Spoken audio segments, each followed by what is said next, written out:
through Friday, 9 p.m. Eastern, 6 p.m. Pacific. Check out therundownlive.com. Mike P, Kriston H. The Rundown, Monday through Friday, 9 p.m. Eastern, 6 p.m. Pacific. Check out therundownlive.com.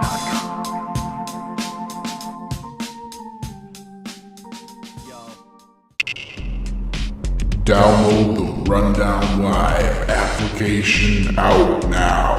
iPhone, Android. Rundown Live application out now. Search the Rundown Live on Google Play Store and iTunes.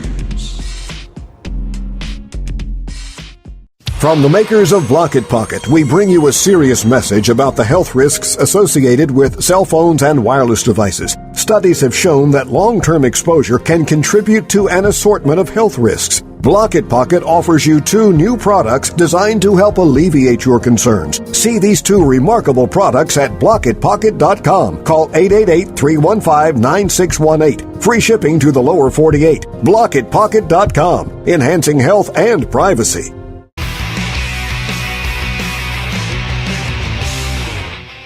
What up, guys? We're live here. It is Friday, the 13th, September 13th, that is. We're live on The Rundown.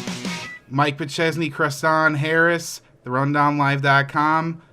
What's up, guys? Kriston is not there. Apparently, he has left the show and is no longer with us, so we will just move on without him. We are good to be here, so let's just get right into it. We don't need Kriston to tell you that we are sponsored by Private Internet Access and onit.com. Go ahead, Kriston. Let's just get right into it. Hey, man. How's it going? What's up, man? We you left us in the intro. That's all right though. I just was letting people know about I our had this sponsors. disaster. You know, like when you bump into something and you spill coffee on yourself. That's pretty much like what just happened to me. I just got an inch of water on the ground. Nice. That is terrible. Well, do you feel comfortable letting people know who our sponsors are? Yeah, absolutely. Hey, let me tell you this about our sponsors. Yeah, we have privateinternetaccess.com. Remember, privacy is freedom. You can get privateinternetaccess.com for as little as $39.95 a year, and that's for 5 computers. And basically go to rundownlive.com and click on the banner, and every little purchase helps us here, and it lets you browse and download or do whatever you want on the internet privately, and it actually runs in the background. You don't even know it, and it doesn't even change anything on your computer. It's just a little like Pac-Man ghost guy that kind of sits there and floats around and makes it. There he is. See him? He's green though. You know, so, it reminds me of the droid guy, actually. Yeah, kind of a little bit. Yeah, sure. And let's not forget about Block It Pocket. By the way, they sent us a bunch of cool stuff. We're gonna have a competition here. Wait, you're not on the screen. Let's show those. Hold on 1 second here. We got to get. They sent us. No, absolutely. They sent us a bunch of cool stuff that we're going to be giving away.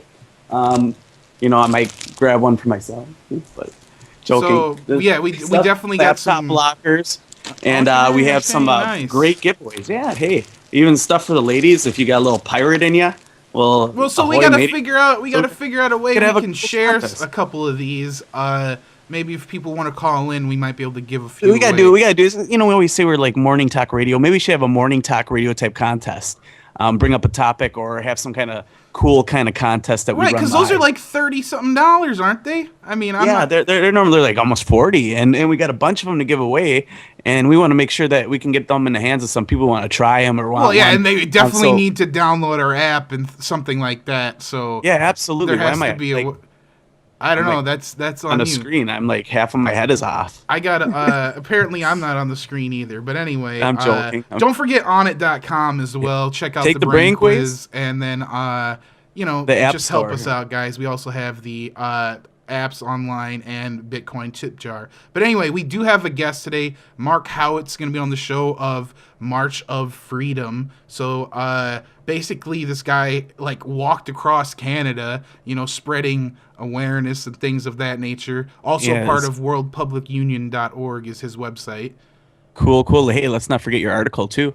The McCain article. Yeah, it was a really big article. I already forgot about it. The John McCain admits that the CIA is flying plane after plane full of weapons into Syria. I mean, it's not like we didn't know that, but thanks for confirming our or thoughts. Yeah, and the very CNN. last statement is what solidified it for me when he's like, it's the very last thing he goes on to say, like, I believe Pierce rephrases it and he says, well, it's not true, and those aren't the type of weapons, or those aren't good enough weapons anyway. Something like that. I'd have to look at the article to what he said. Basically, he was trying to cover up for McCain because they play for the same team. They're both on the globalist payroll, and Pierce totally caught McCain spilling the beans on accident. He's getting old, and not saying that he intentionally did, but when you're old, I'm sure that things don't work as well as they used to, especially what you're planning to say, and you end up just flowing with the moment, and then you run out the truth, and whoops, there it is, out and open. And we already knew this, but now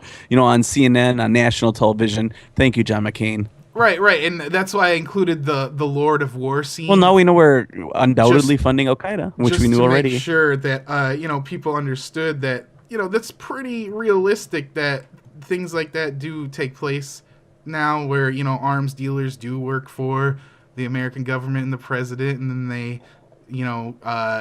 basically get off the hook for selling arms. But anyway, we better bring Mark on because bring the jogger on. We're already digressing fully here. Let me put Mark in here. But yeah, it's incredible. These Black Pockets are pretty cool, so we got to think of something cool. So if you guys out there have any good ideas, put them in the chat or send us an email. Yeah, definitely. I mean, we'll think of something. I really don't have any ideas for that at the moment, but we'll think of something good. Hey, Mark. Oh, nice. Hello. What a great start. Sorry, guys. Mark. No, that was awesome. I missed it. What happened? I was actually gonna zoom in. I missed it. Hey, yeah, no, I got it, Dana. I just watched the replay. I watched the replay a few seconds after. It was like delayed. Kristan's like Madden over here. He's like watching the replay and stuff. It's good to have you on, Mark. So pretty much we just gave you a brief introduction. We mentioned the March of Freedom and your website, World Public Union. So I do want to get into the March of Freedom, but before we explain to people what that even was, let's go right into it and kind of let people know who you are and like even what got you even involved. Was there a specific event or issue that even got you motivated to become politically active or aware? Well, essentially, I got active after learning a bunch of things.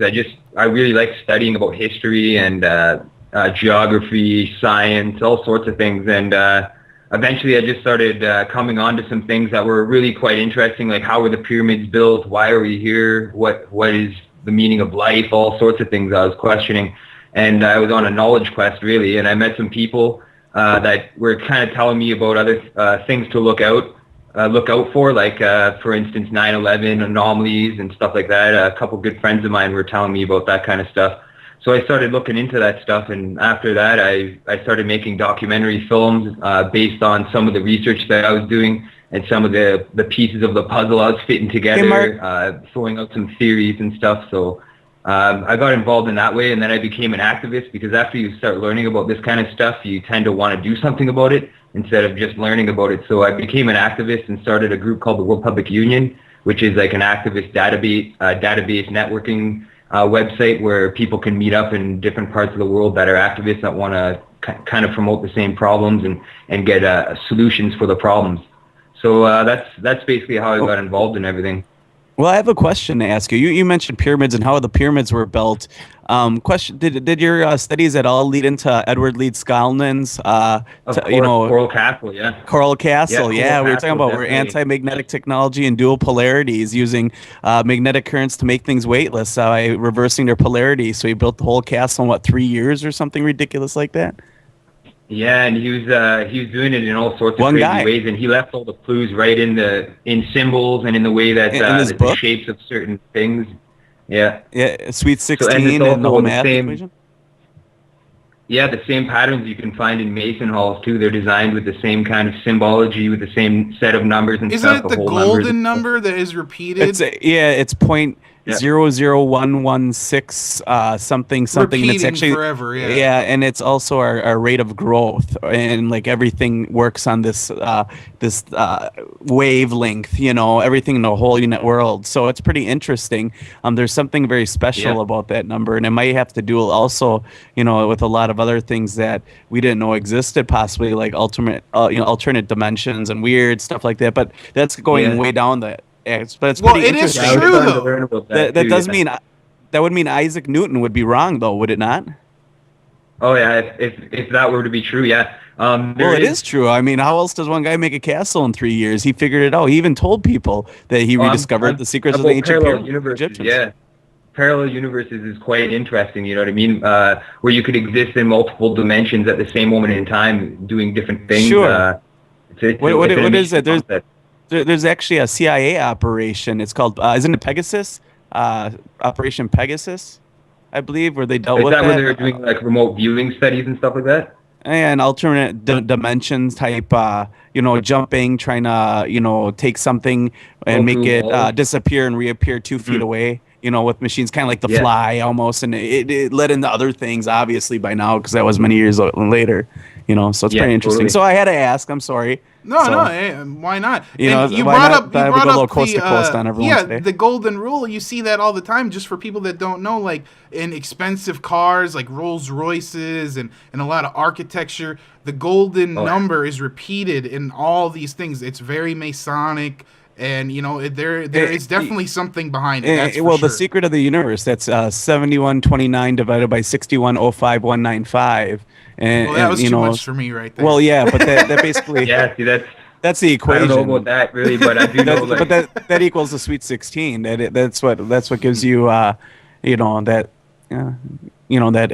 result. So the crazy number, the infinite number almost. It is- I wouldn't say it's infinite, but it's pretty close. That's there's certain numbers too that are fundamental in nature, like the Fibonacci sequence. You got 1, 2, 3, 5, etc. It's pretty amazing how all things in nature are formed in patterns, the mathematical patterns, and these patterns are the same throughout all things in nature. Really, everything is comprised of these numbers. So it was like we were made out of the once you same start- clay, almost, huh? What's that? It was like we were all made out of the same piece of clay. Yeah, totally. I think we are for sure. I think we're all connected. Everything is connected as one kind of working unit. Essentially, we all require essentially support from other people and other things in nature, all together balanced. And when you start screwing around with the balance, that's when you get problems like what we're having now on the planet. You Yeah, got people well, yeah, let's speak on that a little bit. I was going to say they're they're disrupting the mathematical patterns. Really. Right, they're holding us back. I put the patterns in the chat box, by the way. So if anyone is online or listening to us on Rundown Live/live, rundown.com/live, you can actually see I posted the equations that deal specifically with Edward Leeds Skalman's equations, which is essentially what we're talking about. It's definitely interesting. Yeah, check out stuff. Coral Castle. Yeah, it's a huge conspiracy, man. One guy, it was a 15-ton obelisk. He moved himself by making gravity fields around him. And you know what else is weird is I've been reading up that he had diseases and health problems related to people who have gone through like magnetic field type tests and things like that. People are saying, yeah, that's very common for somebody who would go through that kind of bodies would go through that stress. And he always talked about the world isn't ready for this technology, and he doesn't think it is ready. And in his whole book, The Sweet 16, he keeps going, is the world ready for you, my Sweet 16? And he was. He believed in all that. He must have been, I wonder what, he had to belong to, you would think the guy was never married or anything. He must have belonged to some kind of club, maybe the Society, Masons or something, right, yeah. some kind of society. totally. Because there's no way, no one knows where this looked guy into came that, up with actually. it. I looked in to see if Ed was a Mason, and I couldn't find any evidence to support Just that European claim. background and weird missing voyage where he was, obviously he figured something out or he found something or bought a book somewhere along his travels where he would it just made sense to him. But think how brilliant this is. What, back how many years? The 30s? I can't remember exactly. Wasn't it in the 50s or something? Maybe it was in the 50s. I'll try to Google. Don't I'm quote me on definitely that. no I'm expert, so wrong. I definitely don't know.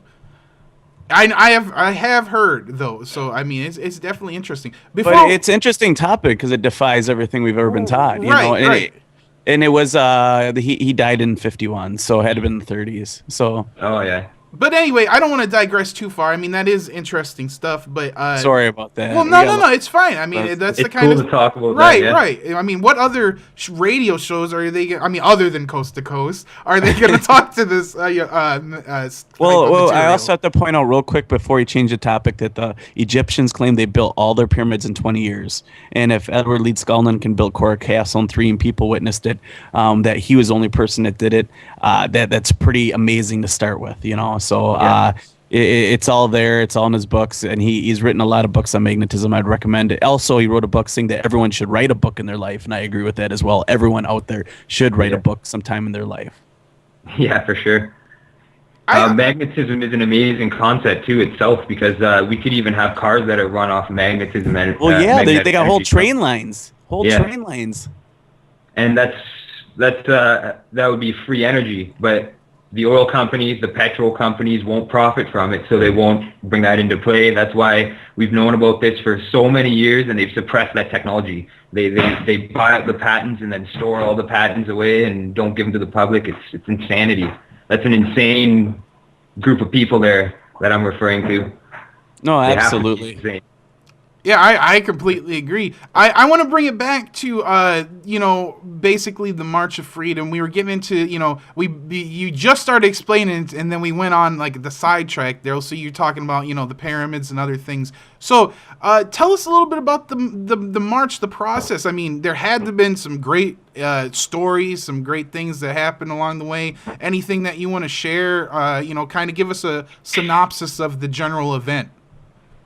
All right. Well, essentially, I just got fed up with what I was seeing on the news all the time and what was happening in my own life financially and just the way the system operates, the way people are treated by the system, by rules and restrictions put in by government and corporations. And as you know, I was making documentaries for quite some time about this stuff, jumping into the rabbit hole and trying to get as much information and to try to come up with solutions for the problems, you know what I mean, to try to figure it out. And I just got fed up and decided to leave and do a march where I was traveling across Eastern Canada and talking to as many people as I can along the way, just about issues that are going on, spreading awareness any way I could, and also just essentially just trying to survive while I'm going and figure out how I'm getting places and stuff. Because after a while, my feet took some pretty bad injuries. I walked quite far though. Like I walked from Sudbury to North Bay. And then I had to rest. I got 2 injuries along that way because I'm not an athlete. Approximately how far is that for people that don't really know the distance, Well, the show is going to show everything, you know what I mean? It's for a reality show as well. I decided to document the experience to show people how I was face-to-face with people telling me real problems that are existent in the world. And also trying to go to the sources of these problems to ask them for answers and try to talk to people about that. And what I mean by that is I went right to Stephen Harper's house to deliver a letter to him. I knew I couldn't get on the property or anything like that, but I was also at Parliament Hill for 2 days in Ottawa, where I was trying to talk to people around there, but it was mostly tourists around there. But I did talk to the RCMP and a few people that were there, a couple of activists that were on the Hill. I talked to them, which was really good. So I did go to a bunch of Mason halls as well. I was knocking on the doors, trying to get a Mason to the door so I could ask him about the occult and ask them, if that's what they're studying and just if they had anything to say to the camera. No one answered except one in Oshawa, actually. There's a guy that came out with a girl, and they were locking up, and they said that they were the janitors. So I didn't really believe him. He was kind of a shady guy.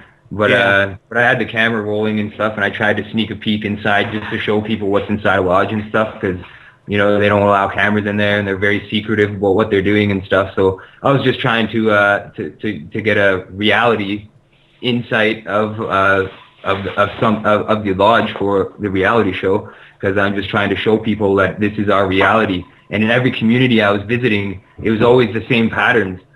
Some of the cities were older than others, obviously, like in Halifax and Quebec City. It was built in the 1600s from the war. Those were war communities built from war and domination that was happening here, the colonization in Canada. So I was documenting all the monuments and all of the Masonic buildings and ancient, well, not ancient, but really the historical monuments and sites along the way in each community. And the patterns were that the first buildings that were built in every community, no matter how big or how small, were the churches, the banks, and the town centers.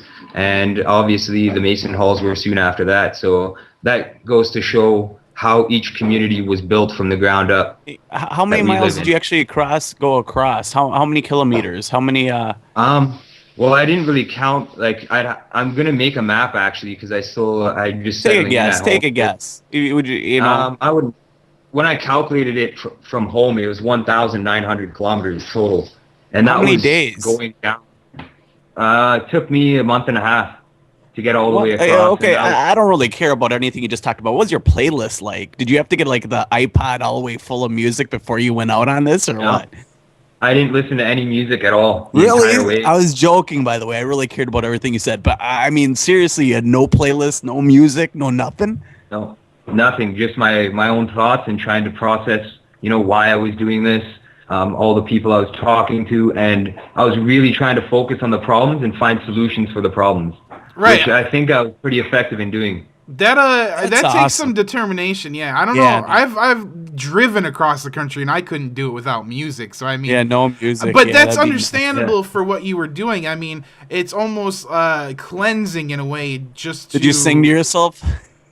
Actually, I did come up with a couple jingles in my head. Did you really? I knew it. When you run out of things to do, you get creative. Yeah, it was pretty interesting. One was about getting older on the highway. That doesn't mean you're crazy. That doesn't mean you're crazy. No, exactly. It was good though. It was refreshing to actually to just have no influence, no static from anything. Just pure nature. Myself with nature. Walking down the highways in the middle of the night, like 3, 4 in the morning, even earlier than that, like around midnight, 1 o'clock. All there is just cars driving by every once in a while, and then they start slowing down as the night progresses. And there's no. You see anything weird?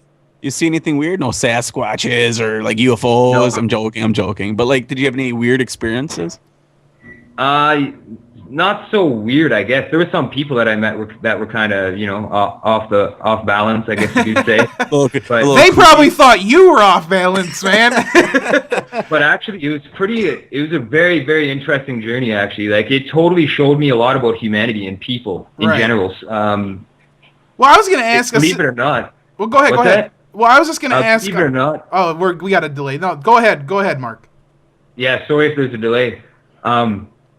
But yeah, basically what I found was that people are actually aware of what's going on, and they're concerned, and they're actually nice people. A lot of people think that that everyone out there is out to get each other, and there's that everyone's dark and criminal-minded and just selfish people and stuff like that. But no, I didn't find that at all. Everywhere I traveled, everywhere I went, the people that I talked to were very nice. They were easy to get along with. As long as you showed them respect, they were respectful back. And that was really interesting. Where were you sleeping?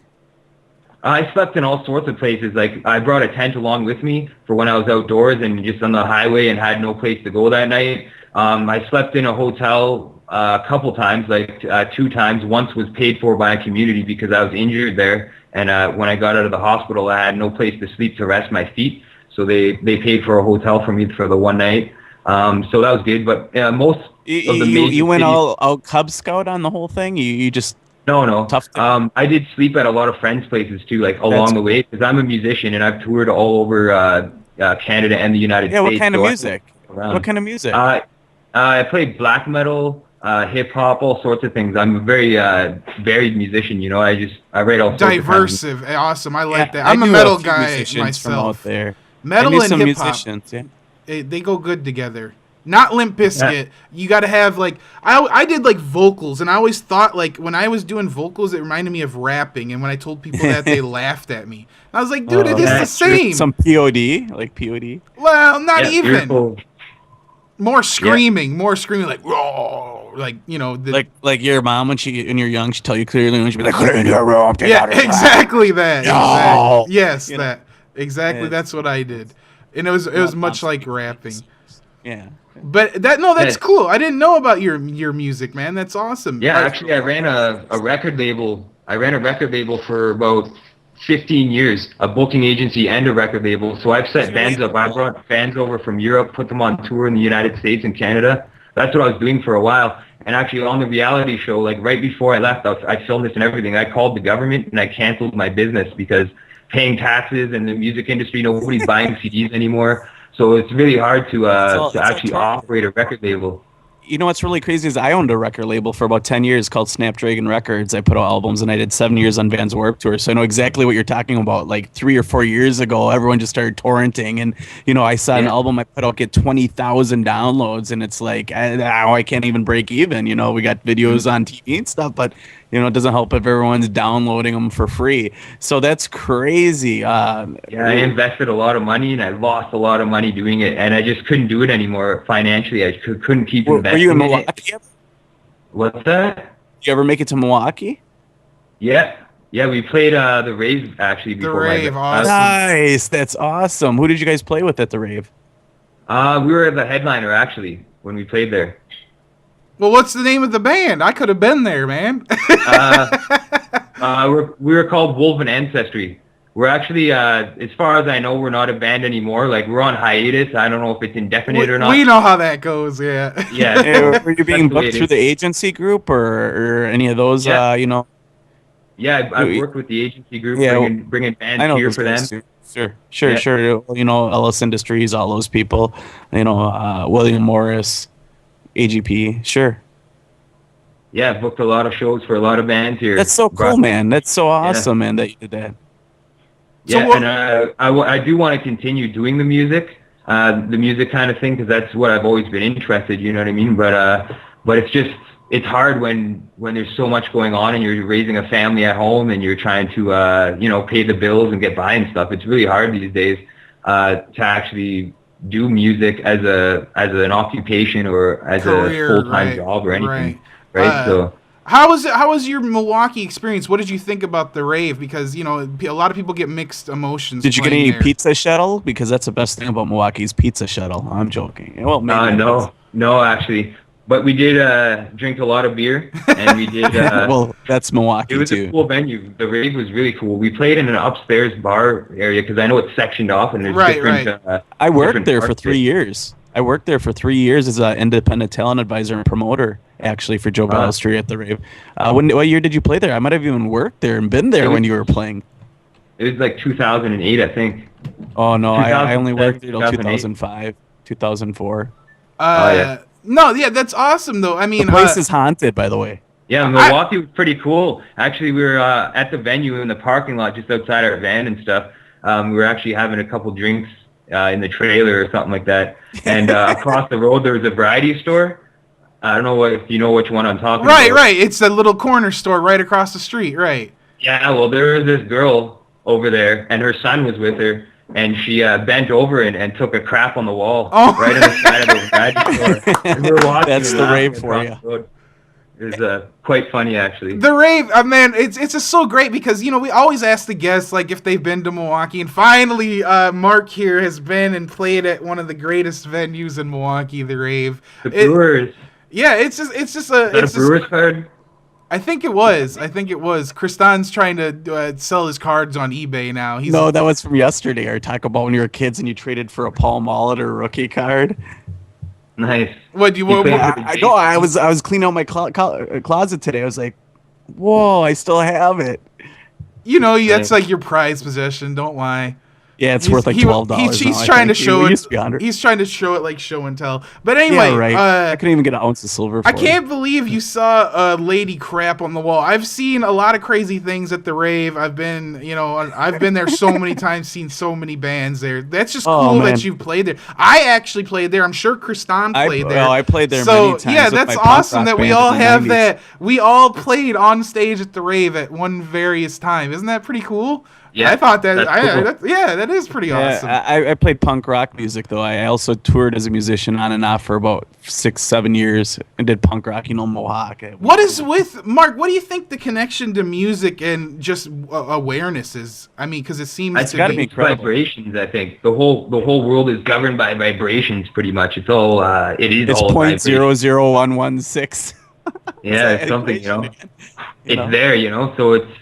and music is essentially that. It instills emotion in you. You know what I mean? It could be varied emotion. It could be dark, happy, soothing, uppity. It's all different kinds of musical taste. So that's why I think music is in interest of people.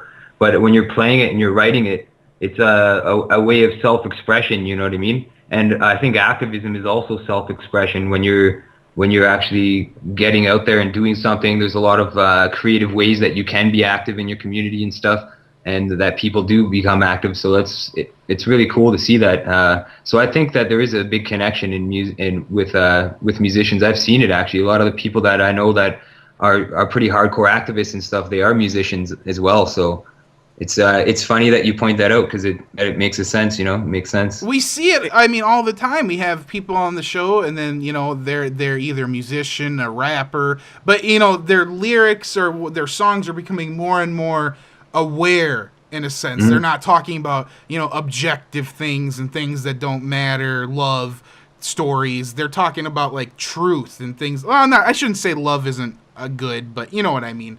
More awareness. It's more a positive message. Right, you know, exactly. It's a lot of, instead you know, of it's very superficial, uplifting music. You know, even look at all the religious bands that would have never been on the radio, like POD and things like that. You're seeing a lot more positive. They just like the positive POD message. hasn't been on the radio in 20 years, Kristan. 20 years? They weren't even around 20 years ago. In fact, they just came out the record like 2 years ago. Oh, jeez. How about Chevelle? There's another one. Chevelle is a good. I like Chevelle. I've seen them multiple times. Too. Interesting band. And Collective Soul, and we cannot forget Under Oath and Zao and we can name Living bands Sacrifice. name bands for hours. I don't. A lot of good positive messaged bands out there is what I'm saying. And MXPX and you can. We don't need to keep naming bands, Kristan. Listen, Jake. So anyway, let's get back to Mark no here. effects. We were telling the story about how someone crapped on the wall at the rave. Yeah. And pretty much let's just shift gears off the rave and talk about World Public Union. What kind of got you motivated in starting? Well, I guess because you said you wanted to have that arena where people could share ideas and stuff. But you know what? Yeah, totally. Talk about World Public Union. Well, after you find out about the problems and stuff, and you see all these people that have tried so hard to make changes, you know, by protesting or, you know, doing campaigns or running websites, doing radio shows to spread awareness and stuff. After seeing all these people going at like great lengths to try to spread awareness and make a difference in the world, I realized that a lot of these groups are essentially attacked or suppressed by mainstream media sources.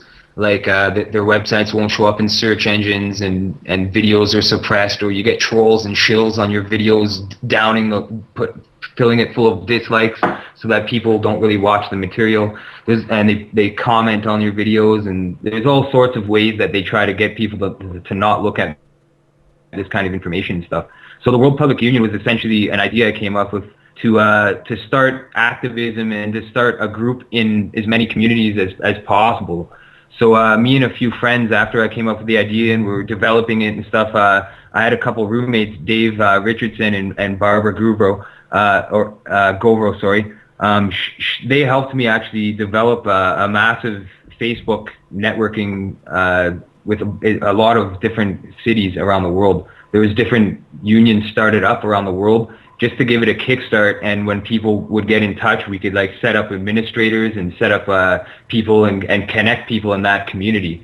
So we started about 50 or so to start right off the bat, and a lot of them were from requests that people sent us. So we were able to set them up as administrators so they could post and self-administrate. That's the whole goal of and the purpose of the World Public Union essentially, is to start a group in the community that is essentially self-sustainable.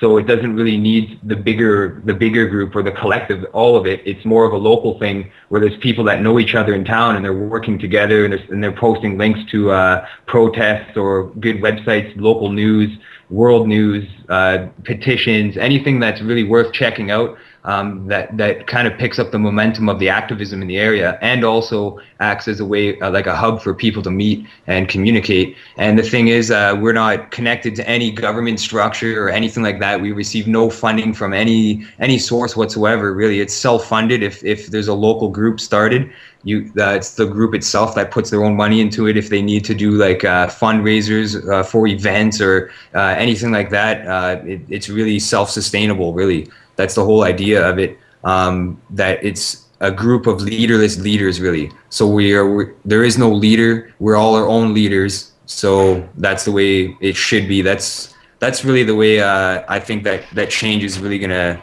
take effect, is when people do take control of their lives rather than just letting something else control it and guide them along the way, and they're restricted. They feel like they're restricted in a box. This is kind of a way for them to feel empowered and get involved in their community while meeting others that are also wanting to do something about it, you know?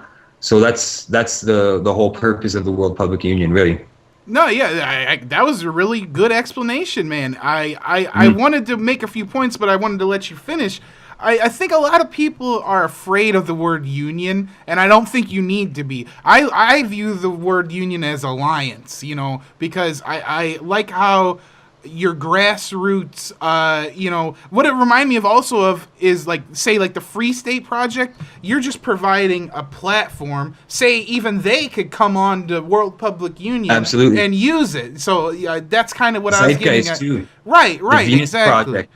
Venus Project, if they came on board with World Public Union and Free World Charter came on board and all these groups, that's the whole purpose of the World Public Union, really, is to connect all these groups. And we provide links too. There's a section on worldpublicunion.org. It's called Allies. And if you click on that, it's got a bunch of links to all the different kinds of topics and stuff like that, for news, for people, for organizations, for all different kinds of things. And it's all categorized in links. So you could go right to their pages, and those are kind of the groups that we support, you know. We want the information to get out there. We want it to be easy for people to connect to this information so that they can know where to find other groups and other people that are supporting the same ideas. And because the activist movement really needs to grow, and it is happening. Me doing the March of Freedom and walking and traveling all over Eastern Canada, I really did see people awakened, and that's a great thing, because I remember, like, even a few years ago, people weren't on that same vibration level. They were more in a lower frequency. I don't know, it's really hard to explain, really. Not really a lower frequency, but a higher frequency, I think. And I think people now are starting to become more balanced. They're starting to really see what's going on and knowing that something's wrong, and they're just wanting to make a change, you know. A lot of people are being affected by the way their governments are running their communities. If you're on social assistance now, or you're on disability because you've been injured at work or crippled or something like that, a lot of these people are suffering because they're cutting back on, in all sorts of places, they're cutting back on the government funding for those kind of things in communities that people need to get by and live off of. Because a lot of people that are on social assistance in Canada anyways, they're not getting a lot of money, and the cost of living keeps rising. It's increasing all the time, and people aren't making enough money to survive, and that's what they want to happen. They want to be struggling, just barely getting across that line. You know? And even you guys are affected by the United States dollar, especially with the Federal Reserve and inflation, because inflation of our dollar definitely cannot help you guys out, because the world uses our dollar as a world reserve currency. Yep. So if Canada wants to buy anything, they always have to possess American dollars to purchase it around the world. And so if our dollar is debased and nobody wants it, or let's say we go to war even in Syria and we piss everyone off, who's to say they're not all going to dump our dollar, no longer use it, just use gold? Why do you think China's stocking up on gold, you know? Yeah. Well, yeah, aren't China and Russia, aren't they trading oil for gold now or something? Yeah, right. Yeah, they got without using the American dollar, and that's completely, you know, avoiding it. That's the beginning. They of the end were for very the public about that too. I want to say real quick that the phone line is open, 414-455-4333. If you guys have any questions for Mark, Kristan, myself, any topic, March of Freedom, anything, I'm sure Mark is happy to answer. Even hair rock.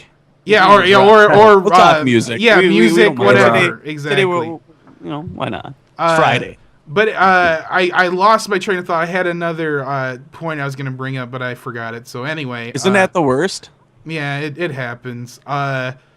I completely lost my damn train of thought. So guys. Yeah, one thing about the March of Freedom, the one thing too is it was like a lot of people think that I walked the whole way, but the thing is on the 400 highway and the 401 in Southern Ontario, which connects a lot of the major cities down in Southern Ontario, it's illegal to walk on those highways. I was told by the OPP directly that you can't walk on those highways because it's extremely dangerous. Like a lot of the cars are going by so fast. It's like 4 lanes on each side. There's cement walls in between the roads, so you can't even get around if you did get trapped there. There's no way to get off the side of the shoulder of the road. And in some areas, it's even really small, the shoulder. It's so small that, and I was carrying a cart behind me, which was like a bicycle trailer, essentially. So it had wheels and it had a nice solid frame to it anyways. And I was carrying that behind me pretty much the whole way when I was walking. So a lot of the highways, even the highway between Moncton and Halifax, there was some spots there where it was impossible to walk on. So I actually had to take buses through some areas. And also there was speaking arrangements, like public speaking arrangements set up for me in Kitchener, Oshawa. I was going to be on Ottawa and Parliament Hill, which I announced before I got there. So there was all these dates set up that I had to be in certain areas for those days. So I did have to get rides around those areas. So a lot of people might think that I walked the whole way, but it was essentially I walked as far as I could to get to Barrie, which was where the 400 started. But I took the long route essentially. I went from Sudbury to North Bay, and then North Bay down to Barrie, which is a bit longer than going right from my town of Sudbury right down to Barrie. So I took that route, and because there's more communities along that way, and I ended up just north of Huntsville, actually. I ended up getting pretty badly injured on my feet. Like my feet were totally destroyed, and I couldn't walk anymore. If I kept walking on my feet, it would have been pretty damaging. Would you say that was your boots that did that, or just the overall? Well, yeah, my feet were pretty much screwed from the start because I wasn't prepared for this or anything. I just I knew that I was gonna I knew that I wanted to do something like this one day. It wasn't a developed idea for a while. And then really just like a couple months really before I left, I really planned things out, and the idea to do the reality show came up only then. So that was just something I was thinking, and I didn't tell anybody I was going to leave either. I wasn't making announcements or posting it anywhere. I didn't tell anybody except 2 friends of mine and my wife, and that's it. Those are the only people I told, and that's it. When was you started kind of a your shock jog, for people. What's that? When you started your jog, you had no beard, right? You had it all shaved, and No, now he that's was why you not- have like No, he's got like a foot long beard. Look at that thing. Yeah, How long he, did it take you to grow that? Getting there for sure. he put mine to shame. That's But yeah, for sure. Those injuries were pretty bad. And actually, my friends from Sudbury here, I had a homecoming when I came back a couple days after I returned. A bunch of my friends met up with me at a local bar here, and we had some drinks, and I shared my stories and got one last video for the show of the homecoming event. And a couple of my friends made this shirt which says, "Because some steps in life are harder to take than others." And this picture here is my foot. That's a foot from when I went to the hospital in For the Huntsville. love of God, dude, that's like Yeah, some that SLC looks punk. a lot there, worse. dude. That's like that looks It's pretty. blue That's vein like gangrene, bro. sticking out there. Wow, There's wow. blue veins Do sticking out you my still have heel, a so- foot? Do you have a real foot, man? Do you still? Yeah, have they're healed that up thing? now. I can walk around fine. I'm glad I had, and that's another thing too. Like some communities I stopped in, I had to rest at a friend's place that I knew there or something, just to let my feet heal up for a couple days before I could keep walking again. And I was pretty much screwed from the start because, like I said, I wasn't prepared, and I didn't buy really good athlete runners or hiker boots or anything. Good I just left socks with the and all shoes I that. had. Yeah, that sucks, man. Because when you said you got And they were- injured, they're I was airlock. not expecting that. I didn't think your foot would look like. Right. like That what is that, terrible. It looks like Stay Puft Marshmallow Man. It's pretty brutal, and it hurt. I keep it hurt thinking pretty of. bad, like just I keep walking thinking around back to what is that, Little Nicky? Yeah, Where I've he seen keeps, that. where he doesn't feel his foot and he keeps pounding on the foot. Yeah, it didn't.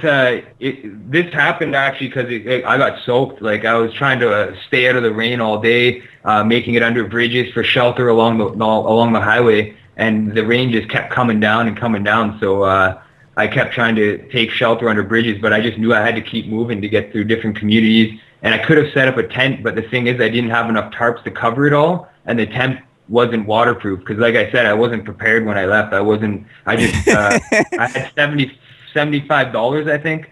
I was What did you eat? $76. That's what I was going to ask you next. What did you eat? Well, the first couple of days I didn't eat anything except berries off the side of the road and, and other things. Like what kind of berries are we talking? Are we talking raspberries or blueberries or like those berries that birds don't even eat?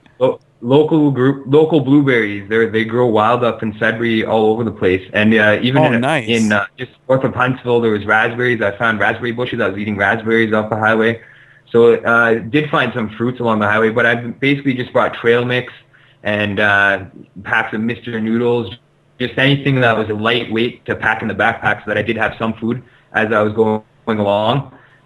So that's the main thing. And then when I get to a friend's house, anyone offer to help you? Did anyone offer to give you money or donate or, you know? Yeah, there was a donations tab. So on the website that I posted, like right before I left, the morning that the day before I left, I think I posted that link. And when I left, people did donate some money, which was really cool. I actually wrote down all their names, and I'm going to thank everybody on the show that helped me accomplish this goal, because I couldn't have done it without these people. I guarantee you. There was times when I only had like $2 to my name, and people would like donate money, and that would help me out to get to the next spot. That would help me get a bus, you know, when I was injured, to another city, so I can keep networking with people and just try to make my goal, which was to make you brought your acoustic guitar along so you could vagabond it, right? You were sitting out there, you know, playing songs and making money. No, see, that's what you needed to do. You needed a plan. You needed to bring that guitar. I didn't panhandle. I didn't ask for money. I didn't ask for anything, really. I was joking, but you know, I thought maybe you might have. A couple times, but that's it. I never asked for anything. Everything was pure donations from the good heart of people, you know, and that was really awesome, because a lot of people did help me out, and that's what I mean. Like, a lot of people do care about what people are doing, and they will lend a hand if you need it. People just think that everyone's out to get each other, because that's the way the media portrays human beings, and music, even some music portrays people as being that way. And it's kind of like, that's what the agenda is, really, to get people to be against each other, to cause divisions as much as they can, just to split the mind up into a million portions, and then program those spots and keep you separated from unity, from the oneness, from the existence of everything, from being connected with that existence, you know. I think that's what their goal is just to separate the mind. Separatism, right, yeah. No, I completely agree. Just because, you know, you don't agree with someone doesn't mean we're not, you know, the same generally. We don't have to agree on everything. People have different beliefs. That's fine. That doesn't mean you don't have to accept them as like a human being or something like that. And I do believe that we're all connected. That's my personal belief. Whether it's mentally, spiritually, I don't know if that I can prove any of that, but I definitely believe we all influence each other. And I think that's all on the evidence. Same planet. Well, right. We're all one from above. You know what I mean? If anybody ever visits from above, we are viewed as one. So that's pretty evident as well. But I wanted to mention what it can be seen so far from the march. Is anything out, or is everything out? What's the deal? No, I only posted a couple videos on my Facebook page, which there's 4, I think, that I posted, and they're just short clips from some of the episodes.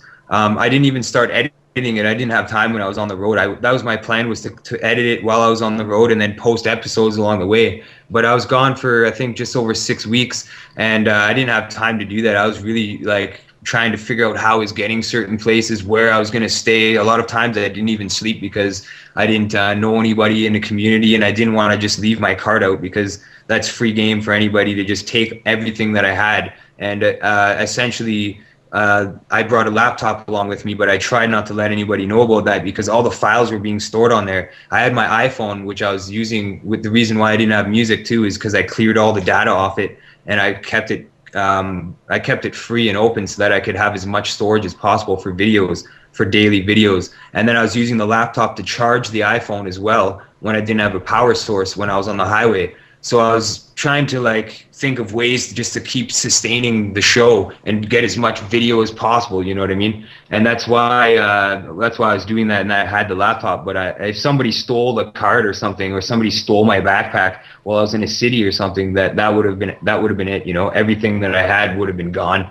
That I documented from the show. So when I was on tour on the journey, actually, there was I got a couple donations when I was in Hamilton, I think, and I went out and got an external hard drive just so I could store all the video files on an external source, so that if something did happen to the laptop or anything, I'd always have the videos backed up. And that was what kept a permanent security, I guess. It was security for the video so that I could keep the show going. Because if I did that for nothing, it would have been a pretty bad blow to the show, you know? It wouldn't have been able to happen. So when can we expect to see some of the clips from the march, do you think? Well, the day before I left, the same video program, which I've always used to make the documentaries that I made, which is Windows Movie Maker, suddenly the day before I left decides to crap out on me. And essentially the video,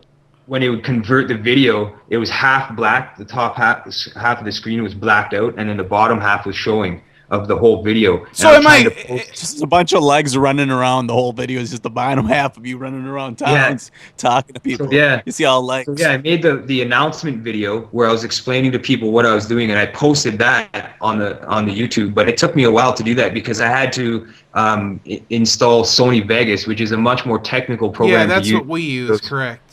Yeah, so I'm only just learning how to use Vegas now. I was messing around with it while I was on the journey a little bit when I had time, just to try to learn some of the things from it. But essentially, I've spent the last few days here as much as spare time as I have trying to learn the program, because that's a pretty technical program compared to what I was using before. So I'm going to be making it with Vegas this time, and because that's the only one that works now.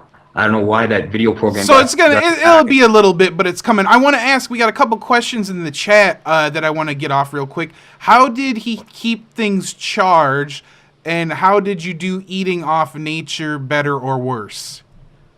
Well, I couldn't fully survive off that. You know what I mean? I did it for a couple times. Like I think two days I was eating just that. But other than that, I did have trail mix and stuff like that in my backpack, which helped me. But I essentially didn't eat a lot while I was gone, while I was doing You lose a lot of weight?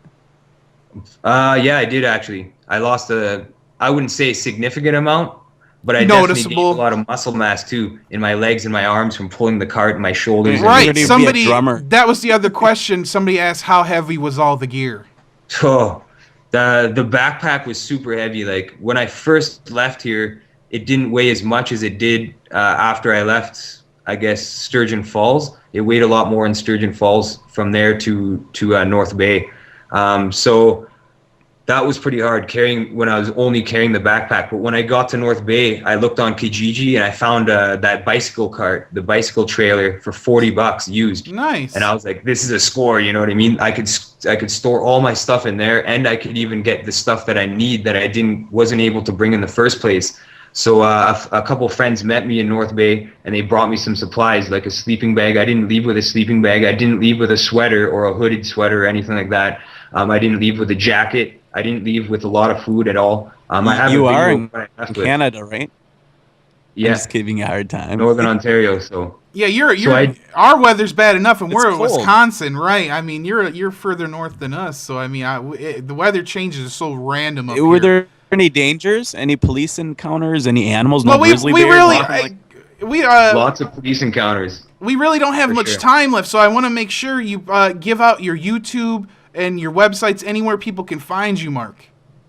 Yeah, if you just type my name in YouTube, Mark Howitt, Howitt, you'll find my profile on there if you want to subscribe to me on there. I'll be posting videos periodically on that page for people to check out from the March of Freedom. Right now I posted the one, the clip from when I went to Stephen Harper's house, and I dealt with an RCMP who met me at the gate there.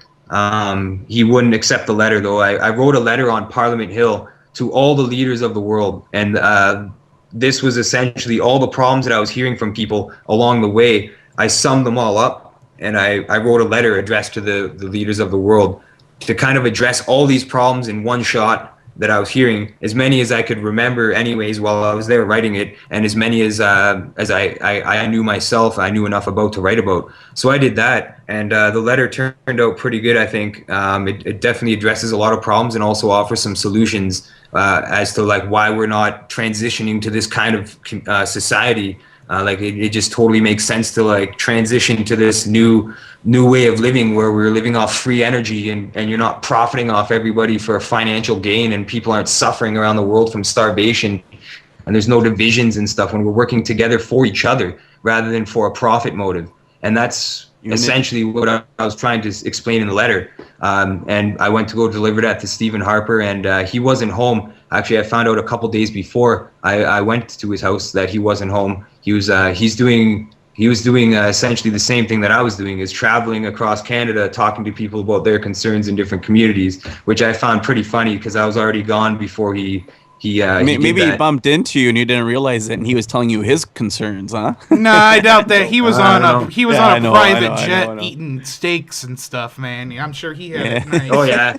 He's flying on planes and spending Canadian dollars on $100 meals and massages. Drinking wine, and you name it. exactly. You know that. But yeah. Hey, Mark, we could talk a whole nother hour. We could get into more stories and stuff. I really appreciate you coming on. Anytime you want to come back, make sure people check out World Public Union. What's the YouTube channel? The YouTube channel is Mark Howitt, M-A-R-K, and then H-O-W-I-T-T, just my name on there. And I have an account that's named Mark Howitt. If you subscribe on there, you'll get announcements for all the videos that I'm posting. And it is a reality show, so there's going to be a bunch of episodes and a whole season of episodes. So that's pretty good. I'm learning how to use it, and I'm actually working on like a teaser right now with clips from it that I'm going to put out. Just for people to get a little glimpse on some of the things that happened. So I'm working on that, and I'll keep posting things every couple of days from the March of Freedom, like some of the interviews I did and that are sent to me and stuff like that. So I'll definitely keep posting things on the YouTube channel. All right, man. Well, I really appreciate it, and awesome, we'll definitely very cool, man. share your stuff. We'll share the videos when they start coming out. If you would, we're more than happy to work together, and if you want to come back on, just let us know, man. We appreciate it. Yeah, man. Yeah, thanks, anytime. man. And thank you guys for having me on. It was awesome talking with you guys. No about, problem. Milwaukee and music and Right. World Order. We could, like I said, we could talk a whole nother have to have you hour on about again. other stuff, right? Very exactly. cool We stuff, could yeah. we spent 30 minutes talking about the pyramids. Yeah. Yeah, we went a different way. And it was cool. For It's once to not unplanned, talk about it's the- live radio. yeah. That's reality. That is real. I mean, we have real conversations, and that's why we had Mark here. And again, Mark, we appreciate it, man. Yeah, thanks guys, for sure. Take it easy, man. No Truth problem. Broadcast, right on. Peace. Hey, thanks. Have a good one, man. Hey, somebody needs a sponsor him, either Nike or Harry, Hardcore Harry's gonna sponsor him for that plug. Jeez, we always plug Truth Broadcast because that's our home. TruthBroadcastNetwork.com. Yeah, no, absolutely. RundownLive.com. Maybe we don't plug them enough sometimes. Yeah, we got it. We'll show a little. We always plug Harry though. We'll show the. We love. always show the graphic. But yeah, somebody buy that guy a pair of shoes for the love of God. You see what I mean, man? Oh man, Okay, I'm so glad man. it's Friday, guys. You guys that are listening, we appreciate you so much. Whether you're listening on TuneIn, thank you so much for downloading our apps, checking out our sponsors, Private Internet Access, Onit.com. Spreading the word. Block It Pocket is going to be huge. I mean, they showed us the numbers, and it's just getting insane. Kristan, do you still have the Block It Pockets? Let's put those on screen real quick. We have a whole bunch of Block It Pockets to give away. We're going to figure out something to do this weekend, so make sure you stay tuned on Monday. We're going to be giving away tons and tons of Block It Pockets. Rookie card in a Block It Yeah, Pocket. he's and gonna one hide the Paul lucky Molitor. winner. I mean, it's like we got great things going on, so we appreciate it, guys. We're Paul out. Molitor card ties into yesterday's episode if you haven't listened to it. We're out, man. Ties We'll be into back doing Monday. trade. Remember trade. Yeah. Isn't Wi-Fi great? You can browse the web anywhere. Coffee shops, airports, libraries. But using public Wi-Fi means that people can spy on you, and it's as easy as, yep, they can access your data at the touch of a button. Seriously, even your internet service provider can see every website you ever go to. Private internet access has got your back. How? Well, it's kind of nerdy, but to put it simply, spies and companies that track you don't like us one bit. We create an encrypted tunnel so that nobody can spy on you. We also provide IP cloaking, which frees you from geographic restrictions when you're traveling. Register today and disappear online, the way it was supposed to be.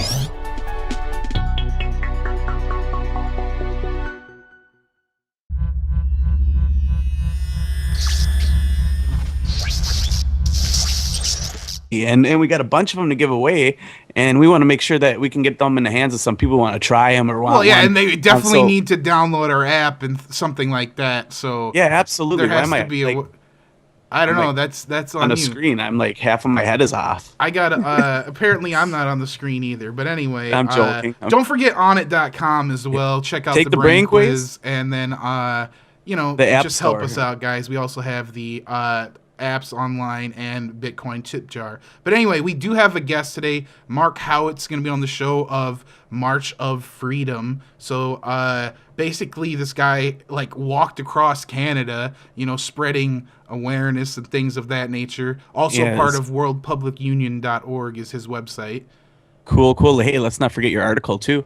The McCain article. Yeah, it was a really big article. I already forgot about it. The John McCain admits that the CIA is flying plane after plane full of weapons into Syria. I mean, it's not like we didn't know that, but thanks for confirming our thoughts. Yeah, So, and the very CNN. last statement is what solidified it for me when he's like, it's the very last thing he goes on to say, like, I believe Pierce rephrases it and he says, well, it's not true. And those aren't the type of weapons, or those aren't good enough weapons anyway. Something like that. I'd have to look at the article to what he said.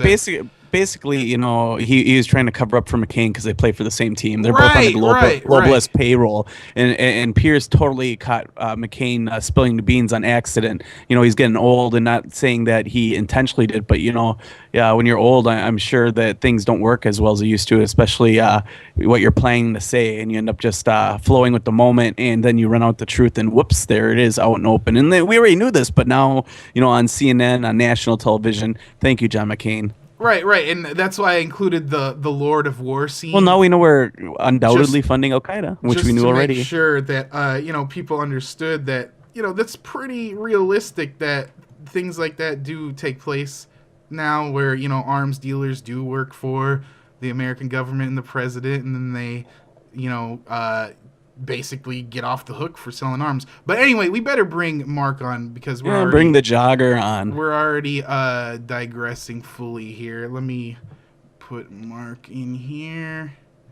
But yeah, it's incredible. These Black Pockets are pretty cool, so we got to think of something cool. So if you guys out there have any good ideas, put them in the chat or send us an email. Yeah, definitely. I mean, we'll think of something. I really don't have any ideas for that at the moment, but we'll think of something good. Hey, Mark. Oh, nice. Hello. What a great start. Sorry, guys. Mark. No, that was awesome. I missed it. What happened? I was actually gonna zoom in. I missed it. Hey, yeah, no, I got it, Dana. I just watched the replay. I watched the replay a few seconds after. It was like delayed. Look, Kristan's like Madden over here. He's like watching the replay and stuff. It's good to have you on, Mark. So pretty much we just gave you a brief introduction. We mentioned the March of Freedom and your website, World Public Union. So I do want to get into the March of Freedom, but before we explain to people what that even was, let's go right into it and kind of let people know who you are and like even what got you even involved. Was there a specific event or issue that even got you motivated to become politically active or aware? Well, essentially, I got active after learning a bunch of things. I really like studying about history and geography, science, all sorts of things, and eventually I just started coming on to some things that were really quite interesting, like how were the pyramids.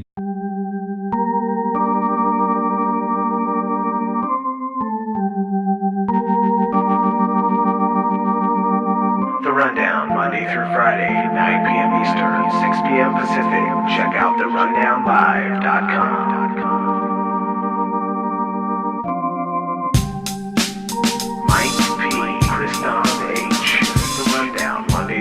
Friday, 9 p.m. Eastern, 6 p.m. Pacific. Check out therundownlive.com.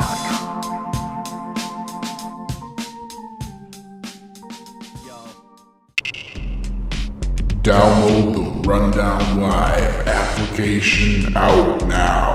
iPhone, Android.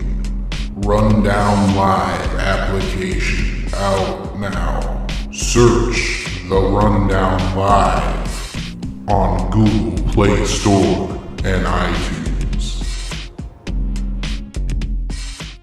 From the makers of Blocket Pocket, we bring you a serious message about the health risks associated with cell phones and wireless devices. Studies have shown that long-term exposure can contribute to an assortment of health risks. Blocket Pocket offers you 2 new products designed to help alleviate your concerns. See these 2 remarkable products at blocketpocket.com. Call 888-315-9618. Free shipping to the lower 48. Blocketpocket.com. Enhancing health and privacy.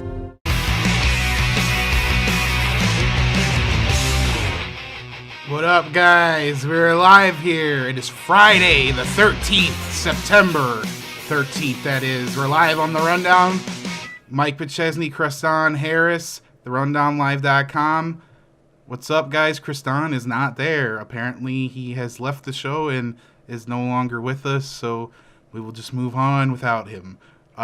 We are good to be here. Bills, why are we here? What is the meaning of life? All sorts of things I was questioning. And I was on a knowledge quest, really, and I met some people that were kind of telling me about other things to look out for, like, for instance, 9/11 anomalies and stuff like that. A couple good friends of mine were telling me about that kind of stuff. So I started looking into that stuff, and after that, I started making documentary films based on some of the research that I was doing and some of the pieces of the puzzle I was fitting together, throwing out some theories and stuff. So I got involved in that way, and then I became an activist, because after you start learning about this kind of stuff, you tend to want to do something about it instead of just learning about it. So I became an activist and started a group called the World Public Union, which is like an activist database networking website where people can meet up in different parts of the world that are activists that want to kind of promote the same problems and get solutions for the problems. So that's basically how I got involved in everything. Well, I have a question to ask you. You mentioned pyramids and how the pyramids were built.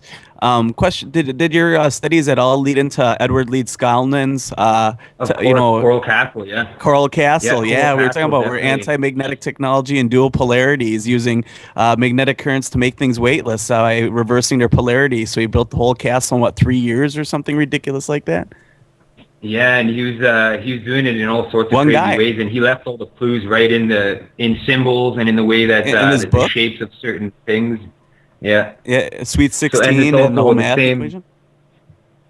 Yeah, the same patterns you can find in Mason halls too. They're designed with the same kind of symbology, with the same set of numbers and stuff. Isn't it the golden number that is repeated? It's 0.01116 something. Repeating and it's actually forever. Yeah, and it's also our rate of growth, and like everything works on this wavelength. Everything in the whole unit world. So it's pretty interesting. So let's just get right into it. We don't need Kristan to tell you that we are sponsored by Private Internet Access and Onit.com. Go ahead, Kristan. Let's just get right into it. Hey, man. How's it going? What's up, man? You left us in the intro. That's all right, though. I just was letting people know about I our had this sponsors. disaster. Like when you bump into something and you spill coffee on yourself. That's pretty much like what just happened to me. I just got an inch of water on the ground. Nice. That is terrible. Well, do you feel comfortable letting people know who our sponsors are? Yeah, absolutely. Hey, let me tell you this about our sponsors. Yeah, we have privateinternetaccess.com. Remember, privacy is freedom. You can get privateinternetaccess.com for as little as $39.95 a year, and that's for 5 computers. And basically go to rundownlive.com and click on the banner, and every little purchase helps us here, and it lets you browse and download or do whatever you want on the internet privately, and it actually runs in the background. You don't even know it, and it doesn't even change anything on your computer. It's just a little like Pac-Man ghost guy that kind of sits there and floats around and makes it. There he is. See him? He's green though. It reminds me of the droid guy, actually. Yeah, kind of a little bit. Yeah, sure. And let's not forget about Blocket Pocket. By the way, they sent us a bunch of cool stuff. We're gonna have a competition here. Wait, you're not on the screen. Let's show those. Hold on one second here. We got to get. They sent us. No, absolutely. They sent us a bunch of cool stuff and that we're going to be giving away. You know, I might grab one for myself. But joking. So yeah, we definitely got some blockers, and we have some nice. great giveaways. Yeah, hey, even stuff for the ladies. If you got a little pirate in you, well, so we got to figure out. We got to figure out a way we can share contest. a couple of these. Maybe if people want to call in, we might be able to give a few. We gotta do. You know, we always say we're like morning talk radio. Maybe we should have a morning talk radio type contest. Bring up a topic or have some kind of cool kind of contest that we run. Right, because those are like $30-something, aren't they? I mean, they're normally like almost 40.